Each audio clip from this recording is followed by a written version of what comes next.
السلام عليكم ورحمة الله. إخواني الكرام، تحياتي لكم. إخواني الكرام، في هذا الفيديو غنتكلموا على جول من 8 شهر حتى 12 شهر. اشنو خصك تعطيهم وشحال خصك تعطيهم. في هذه المرحلة العجول خصك تبدا شوية تقلل ليهم واحد شوية نسبة البروتين وتطلع ليهم نسبة الطاقة.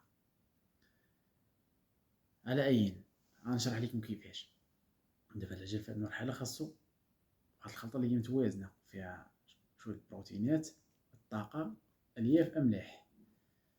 نعطيكم مثال خلطة من 100 كيلو فيها تعطينا من ما بين 16 و 17% من بروتين خام. يعني واحد الخلطة اللي هي متكونة من 45 كيلو ديال الشعير مصدر الطاقة، شعير مقرشن، واحد 25 كيلو ديال الذرة مقرشنة حتى هي مصدر الطاقة، 22 كيلو غرام ديال الصوجة راه بروتين، 48% ديال البروتين اللي فيها، 6 كيلو نخالة راه فيها الالياف زائد بروتين متوسط، يعني مفيهاش البروتين بزاف، 2 كيلو ديال السي ام في زائد املاح.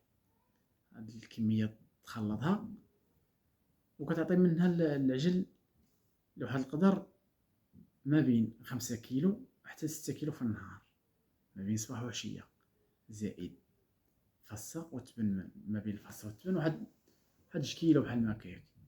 والماء، انا غادي نعطيكم مثال ديال الخلطه. الناس اللي ما غاداش تعرف تحسب، غنعطيكم مثال خلطه بالنسبه للبروتينات. انا غادي نشرح لكم في، غادي نعطيكم مثال خلطه من 100 كيلو، 100 كيلو غرام واش غتخرج لينا ديال البروتين. مثلا خدينا هاد 50 كيلو غرام ديال الشعير مقرشن، فيه 10% بروتين، كيساوي 5 كيلو بروتين. 25 كيلو ديال الذرة مقرشنة فيها 9% بروتين، اي كتساوي 2.25 كيلو بروتين. 20 كيلو غرام صوجة فيها 48% بروتين، كتساوي 9.6 كيلو غرام بروتين. مثلا 3 كيلو نخالة فيها 15% بروتين، كتساوي 0.45 كيلو بروتين.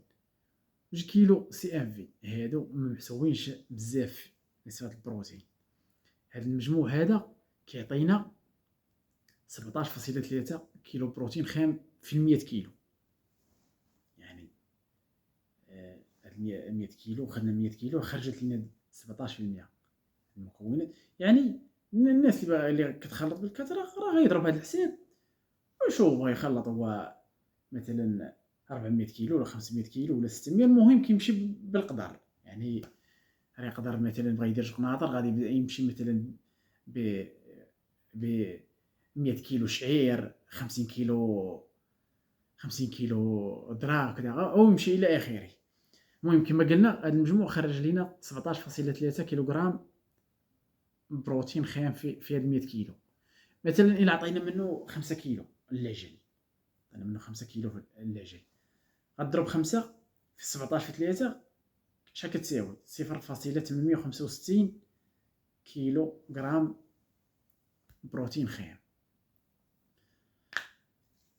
وزيد عليهم واحد شويه ديال التبن وفصه فوراج، والله يجيب التيسير للجميع.